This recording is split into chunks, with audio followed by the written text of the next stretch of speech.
Hi, good morning, and welcome back to Create, Share, Inspire podcast. This is episode 674. I am Kristin Omdahl, and we are here live in Southwest Florida in my studio. Got lots to show you this morning and lots to go over, but I will wait a few seconds before beginning so everyone has a chance to pop over from pre-chat and notifications and all the different ways that people show up live. If you don't watch the podcast live, that's okay. I know most people don't. You can also feel welcome to say hello in the recorded version. I get notified from all of those comments throughout the day as well. So let me know what you're crafting. Let me know if you have any questions for me, or just say hi.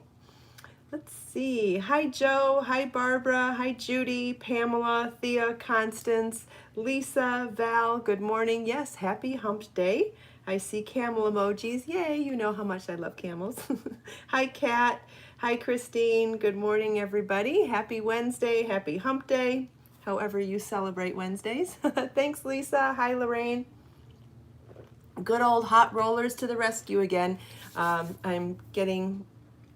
I think I've figured out the right amount of mousse and the right amount of time in the rollers. My hair has been staying curled or wavy for almost the whole day when I've been using rollers recently. But I think the key is not doing my hair and going directly outside for the podcast. I think the amount of sweating that I do out there really doesn't allow my hair to stay.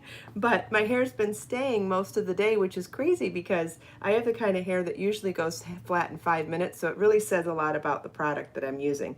That mousse is really doing the trick. Kathy misses my tropical backyard. I do too, and I will go back there when it makes sense, but I've had lots to teach recently, and I've felt really motivated to teach things in the studio, so I will be back teaching things here in the studio. So that's why we're here this morning, and I've got lots to show. Hi, Marcia and Joan and Julia. Hi, Diane. Carrie, good morning, everybody. Thanks for joining live. Welcome back to Create, Share, Inspire podcast. This is episode 674. I'm Kristin Omdahl, and we are here live in my studio in tropical Southwest Florida. And we're going to pick up where we left off yesterday on gauge, not so much about the customizing of the hats. And if you are interested in either of the things that we talked about yesterday, I highly recommend going back and watching the podcast. In fact, every episode that's been in my studio this week, or in the last several episodes, has been chock full of information on either customizing your designs or figuring out why gauge is important or how to fix things when things go wrong. So hopefully some of my tips and tricks have been helpful. I've been a professional in the knit and crochet industry for 16 years. So I have a lot of experience at designing and fixing mistakes and figuring out where things went wrong and how to embellish things and how to make things work. So if you have any questions along the way while I'm discussing different things today, ask them. If I can answer you on the spot, I will. If I don't get to your question and it's important to you, please feel welcome to come back to the podcast when it's recorded, and there your message will stay long, or your comment will stay longer. In the live stream during the podcast, it is difficult to keep up with everybody's comments and questions. But yesterday we talked about how gauge can affect the size of a hat, right? And I mentioned that if your gauge was off by a half of an inch, how much that could we compared 5 stitches to the inch to 5.5 stitches to the inch, and we compared how that half of stitch difference per inch could really make a difference over the size of a hat or a sweater. And I hope that was really helpful information. I hope that the way I explained it to you really helped drive it home to help you understand with the examples that I gave how you could easily make a hat 2 inches too big or a sweater 4 inches too big. And keep in mind that that goes in the opposite direction too. So if the gauge was supposed to be 5 stitches to the inch and you got 5.5, you would actually be making it too small, and therefore making a sweater 4 inches too small on the bust, or a hat 2 inches too small in the circumference. And you can kind of see then whether you're making something too large or too small, either one can be disastrous when you get into that many inches of a variance or difference. So what I thought I'd talk about today is applying those things and applying figuring out where gauge went wrong on 3 different styles of construction. So this is a top-down raglan pullover, and I've already linked all of the patterns that I'm showing today in the video description as well as in the fixed comments for the recorded video. So if you scroll down below the video where the comments are there that stay, I've pinned all of these links so it'll always be the first comment when you come back to watch the video. So this is the Trixie pullover that is a top-down raglan done in number 2 sport weight yarn. This is Be So Sporty Bling, which you can see has that beautiful shimmer of a thread of pure silver plied into the bamboo yarn. And it's a top-down raglan, which means you have lots of options when making this. So the yoke ends here, so it could be a cap sleeve top, or you could make the sleeves as long as you want. You could also make this as long as you want of a top. In this one, we made it hip length, which would be great over jeans or leggings. You could even go a couple inches longer if you wanted it to be completely over your bum for leggings, or you could even keep going longer and make it a dress. So there are a couple of different ways that you would make the right amount of increases. There is a bit of increase in this. It is already A-line, but it would depend on how much more volume you would want for how long you make it. That's the other thing about making dresses from sweater patterns. Sometimes they're already A-line, which means you have a lot of extra ease for getting over the hips. But once you make something dress length where you actually have to walk it, it's not so much about how big your hips are, it's about how far apart your legs are going to be when you're walking. And that sounds worse than it is, because it doesn't mean that you're going to be galloping or running in it, but you'd be surprised how much more volume you need. So depending on the pattern, you may or may not want to add side gussets or add a little more shaping or increase your gauge. And what I mean by that is increasing your hook size. If you want to get a little more volume, you could increase your hook size at the bottom of something like that. Or if you needed to, you could add increases at the sides, or stop working in the round on a piece like this and start working back and forth in rows and instead of rounds, like in one of these pieces where you do side gussets instead. And we'll get to that in a second. So lots of ways to customize a project like this, but having said that, you still need to have the right gauge in order to get the right size for the bust and for the arms and the neckline for that matter. So when you're doing something top down and you're taking your gauge swatch measurement, the more important measurement on this construction is width, right? So however many stitches to the inch or however many stitch repeats wide the gauge calls for, that's the more important number here. As long as you get, because I know a lot of people will say, well, I did my gauge swatch and I got the width right, but I didn't get the length right. How do I get it right on both ways? Sometimes you can, sometimes you can't. And depending on what kind of construction project you're making, one of those numbers is most of the time more important than the other. And that's what I'm going to explain to you today, so that when your gauge swatch doesn't work out right, which number do you need to make right? And then it's about increasing your hook or needle size or decreasing your hook or needle size to get at least the one component that's more important, get that one closest to the right gauge. So when you're doing top down, it's more important to have the width correct in your gauge than the length. And why is that? Because it's top down and you can make it as long or make these pieces as long or as short as you want based on what your gauge measurement is. And we'll do the math for this in a few minutes, but I thought that I'd go over it with words first for the 3 different projects here.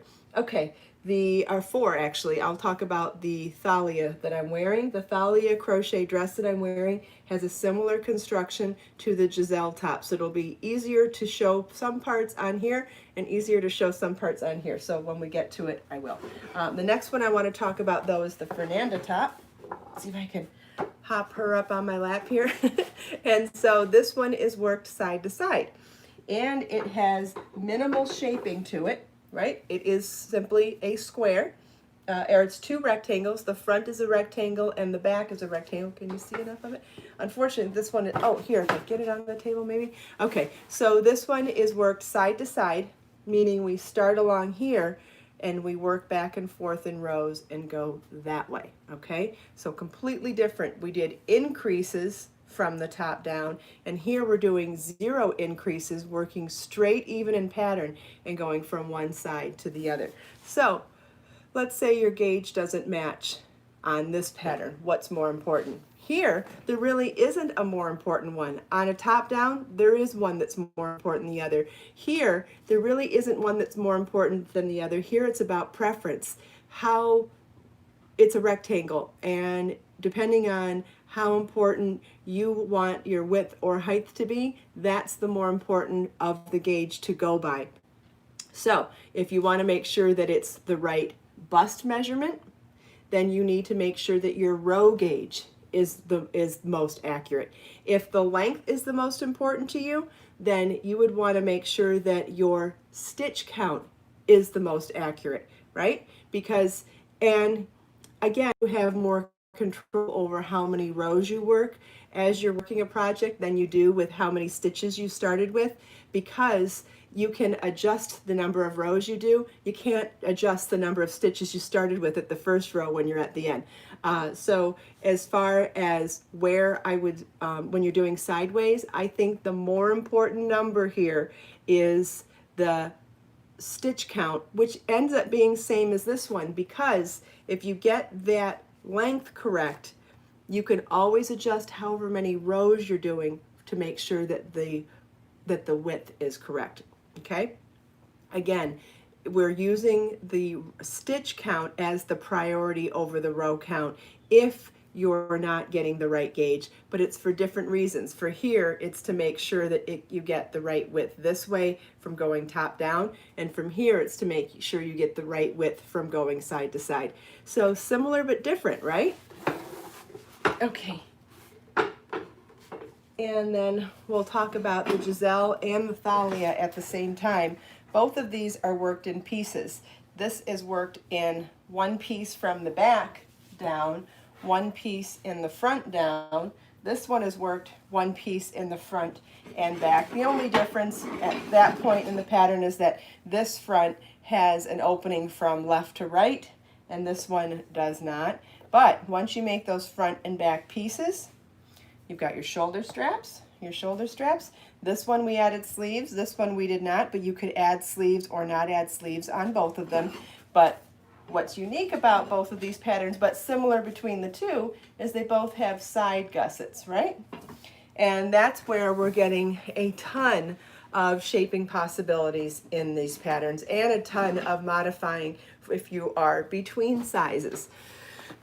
Okay, so when you're doing your gauge swatch on these pieces, it is also important to get the right gauge. But let's say you're not getting the right stitch versus row gauge on this type of gauge swatch. I would still say that your stitch count is more important than your row count, simply because you can adjust the number of rows to accommodate for slight variances in the pattern, because you would just add more or take away. But when you're doing the stitch count, it ends up being more important, except it's less important on this pattern than the other two patterns, because you can always come back.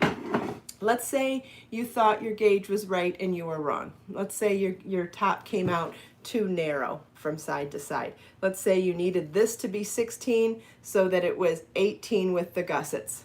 Okay, let's say it came out to be 14 and you still need it to be 18 before finishing one half.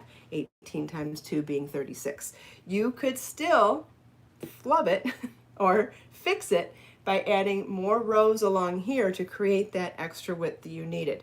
Okay, and that goes for this one too. And then if you're in between sizes, let's say that you're looking at the pattern in a 36 but you're really a 34, do less rows in the gusset, make everything else the same. Let's say that you're a 36, 40, 40.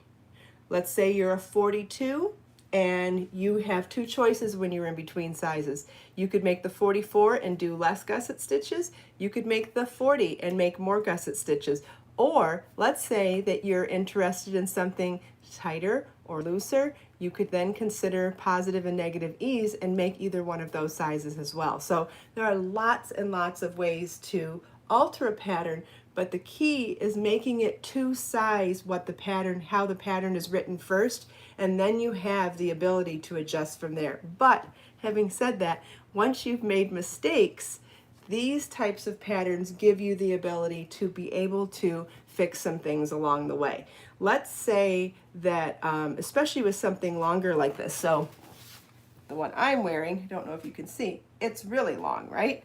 Let's say you make it, okay, just for sake of argument, you didn't do a gauge swatch, right? Okay, you didn't do your gauge swatch and you got lucky and you got your stitch count right, so you got the width right and everything turned out fine that way.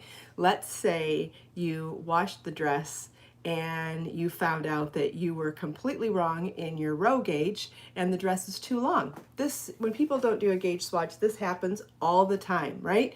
You didn't accommodate for the way the yarn was going to react with water, and once you washed your dress, it stretched. Same for garments, same for anything. And the yarn stretched. Nope, you didn't know how it was going to react with water, and that's okay. So let's say with a project like this, easy fix. It's top down. You can go back in and unravel as many rows or rounds as you want.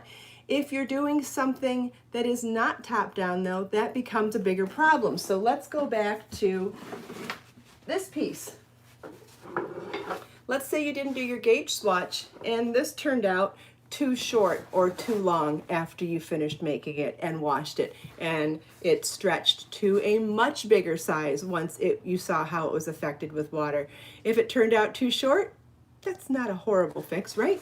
You could take one of these delta stitch patterns that we did for the panels here, and you can put that along the bottom. You could do any kind of an edging. You could do a simple edging or a decorative edging. There's all sorts of ways to fix things that are too short. If it turns out too long, that's where it becomes a problem. A piece like this, working side to side, that's when your gauge being off becomes a problem for length, because there is no way to fix the length at the end if you were working side to side. So there is a reason to consider doing the gauge swatch and washing it and blocking it first, simply to know how it's going to be affected by water. And again, this one, if it turned out too long, that's not a problem. If it turned out too long or short, you can adjust by adding or taking away from the bottom. If you have already woven in your loose ends and you need to unravel a project, let's say you finished your project, you wove in your loose ends, you washed it, you blocked it, and you're like, where's the beginning of the round? That can be difficult to find sometimes, but I'll show you some tips and tricks for figuring that out. If you can remember where in the pattern or look at the pattern to see where it started and stopped. Sometimes it's center front or center back.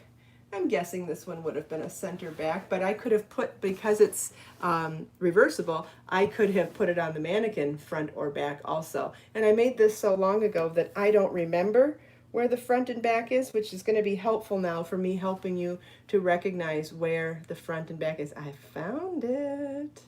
Okay. It's always exciting when you find something live on camera when you were looking for it. This reminds me of my demo days at trade shows too. When you're working live and performing live, you really have to be on your game or hope that things turn out the way you say they're supposed to.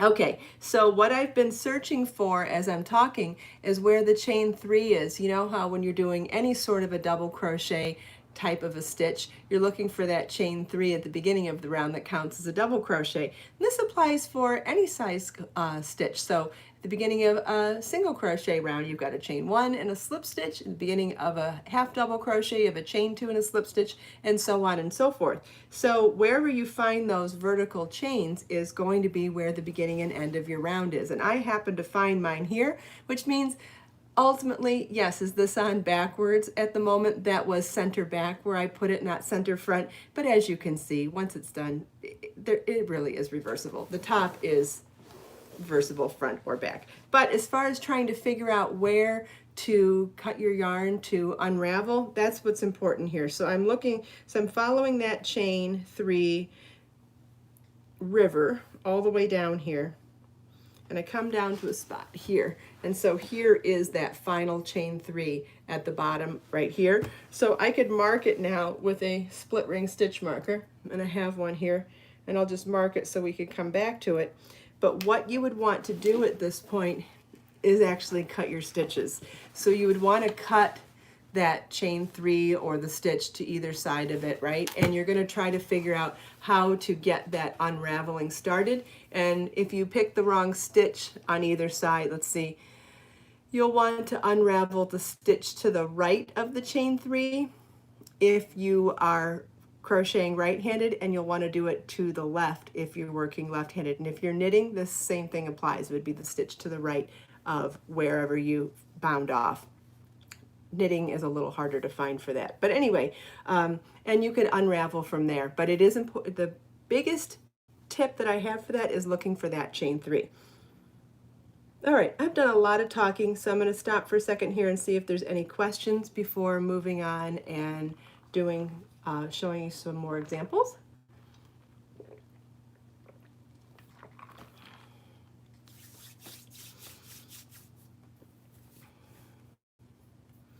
Yeah, it's a few people saying they like the side gussets. The thing about the side gussets is, and just like with anything else that I teach in different patterns, please keep it as a tool in your toolbox, because let's say you're making something else with a front and back, not doing top down in the round construction. You can use these side gussets for any project, right? The key is figuring out how many double crochets or how many single crochets or how many stitches to put in your end of rows, and each of my patterns tells you, based on the gauge of that pattern, how many stitches to put in there to get the right amount of ease or gauge. But if you're doing anything in pieces, it can be any pattern, knit, crochet, whatever. If a sewing pattern, you could add these side gussets to anything, which also gives you the ability of joining two pieces together without sewing, which is also cool. Carmen, that would be scary. I hope I never have to do that.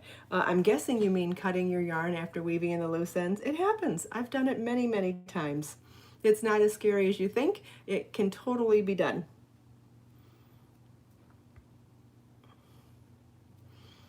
But I know I've said a lot today, so I'll stop now and wait for questions.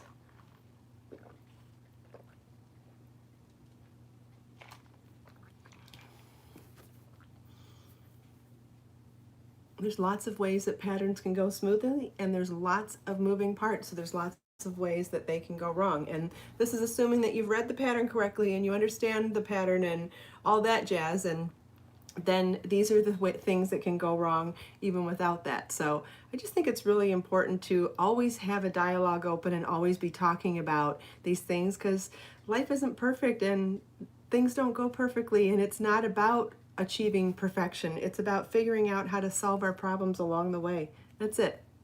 And it doesn't mean that you're a failure as a crafter. It doesn't mean the designer is a failure at writing patterns. It doesn't mean anything's a failure. It just means that life gets in the way and you just have to figure it out. That's it. You might be a different size when you started a pattern. You might have thought that you were a different size before you started a pattern.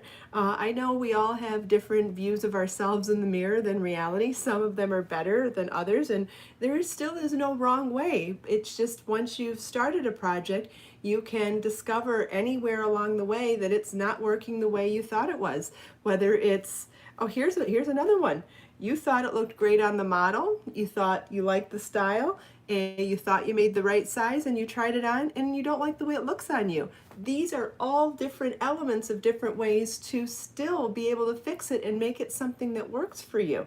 So let's say that a top like this didn't turn out right, and you didn't like how tight it was in the lower body. Maybe it wasn't A-line enough for you. Well, that's when you could open up the sides, work them in rows instead of rounds, and add some side gussets like on these projects. Or if you're worried about your midsection, don't do a project right away where you have to commit to the lower body. do something like this where you have the ability to fix the sides and adjust the lower body. Because think about it, if you're already working rows along here, what if you added short rows so that the rows were this wide at the top and then got wider at the bottom, so your side gusset went like that, right? Remember that light pink sweater that I did recently? That long sleeve sweater, I can't think of the name. Does anybody remember the name? It was a cardigan, long sleeve cardigan in Be So Sporty yarn. It was worked cuff to cuff. It was in color pink damask, and we worked brandy. Thank you, Carrie. The brandy cardigan, and we did a gusset, but we did it down the center back. And remember how it had a triangle shape to it? That kind of a gusset worked on the sides of a sweater would give you more of an A-line on the sides, and would also give you the ability to be able to make it longer for a dress. A side gusset that grows gives you more of a full lower body or skirt to something. Barbara, all of our middle sections are growing faster than our projects. That's okay. Can I just define what a gusset is? A gusset is a side panel. So a gusset is, this would be a gusset here, and this is a gusset here. A gusset is also what we also use the gusset term for the side panels on a bag where we have a base. So when a bag starts with a base, it's those side pieces that match the width of the base, the skinny side of the base. So you have your two front and back pieces of a bag and your two side panels of the bag, and the 4 dimension. Let's see if I can draw that 3-dimensionally. And it also applies to garments once I write it as a bag. And you'll probably recognize it as a bag first. So let's try to draw this 3-dimensionally. Let's see if I can do it. So we've got a bag base, right? There's the bottom of the bag, right? And then you've got your 4 walls that come up like this.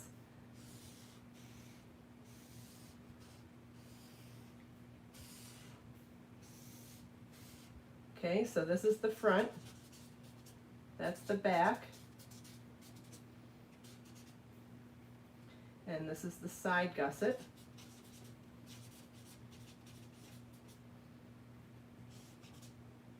Base.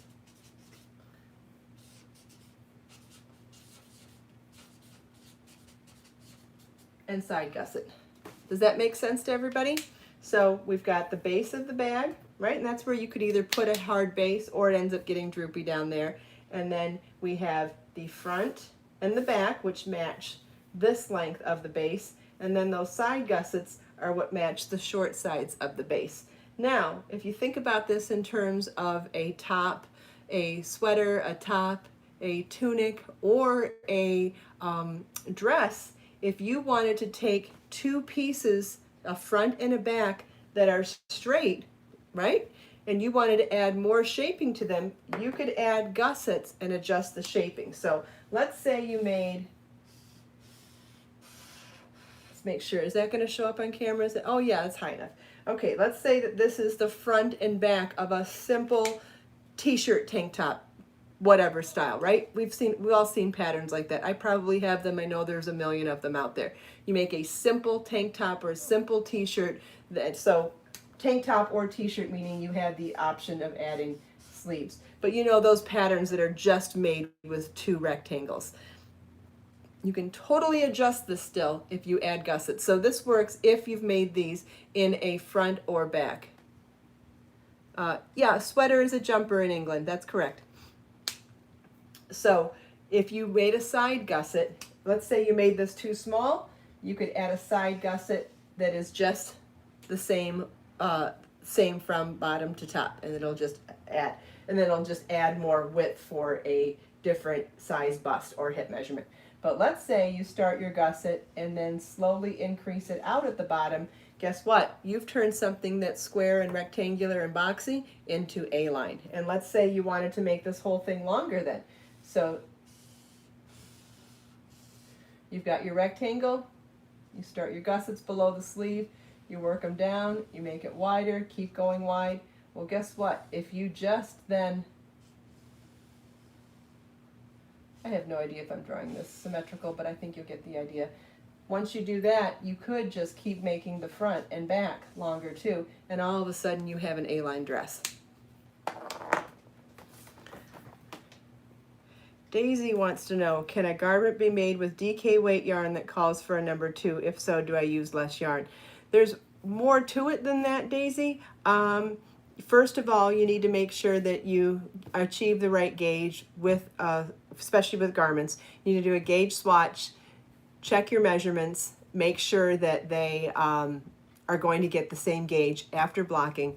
Then you also have to take a look at the drape and the hand and the feel of that swatch and make sure that it hasn't affected the bulk of the pattern too much. So make sure that it's still the right kind of thickness that you want for your garment. And if the answer is yes to all of those, then you can move on with the pattern. If you haven't changed the hook or needle size too much, you may end up using the same amount of yardage.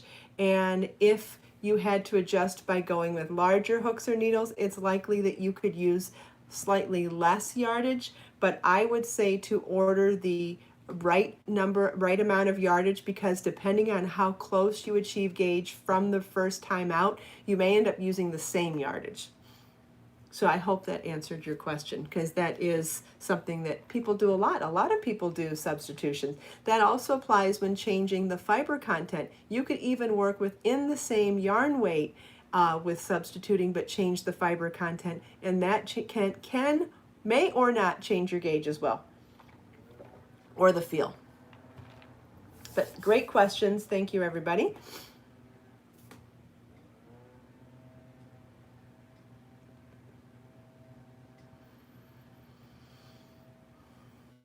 You're welcome. I'm glad to help. I hope this conversation was helpful for some people. If you keep thinking about this subject when we finish the podcast today and you have more questions, come on back. This is episode 674. It'll be a recorded podcast on my YouTube channel later today, like maybe in an hour or so, and it'll stay there indefinitely. So if you ever have more questions about what we talked about today, come on back and leave comments there. You can always contact my customer service through Judy. Contact Judy at KristinOmdahl.com for any other questions. I know she and I can get to the bottom of it and help you from there as well. And I just appreciate everybody's comments and questions. Your questions make it so much more fun to do this type of tutorial, because without your questions, it doesn't make it as full as it would be otherwise. It's one thing for someone with so many years experience to talk about a subject, but it's another thing to get questions from people that don't have the same experience, to get to see the subject from a newer perspective. So it really helps me to make a better presentation when you ask those questions. So never feel shy about asking your questions when we do a live stream tutorial like this. It makes it better, trust me. Thank you all so much for taking time out of your busy day to spend a few minutes with me. I hope you enjoyed the demonstration and tutorial. I hope you enjoyed all of the links. Thanks to Judy for all the links. Thanks to our moderators for keeping everything safe and comfy. And if you want any links to any of the patterns that we talked about today, they are in both the video description and in the video comments. Let us make time to create, share, and inspire today and every day. Have a wonderful day, and I'll see you tomorrow. Same time, same place. Bye-bye.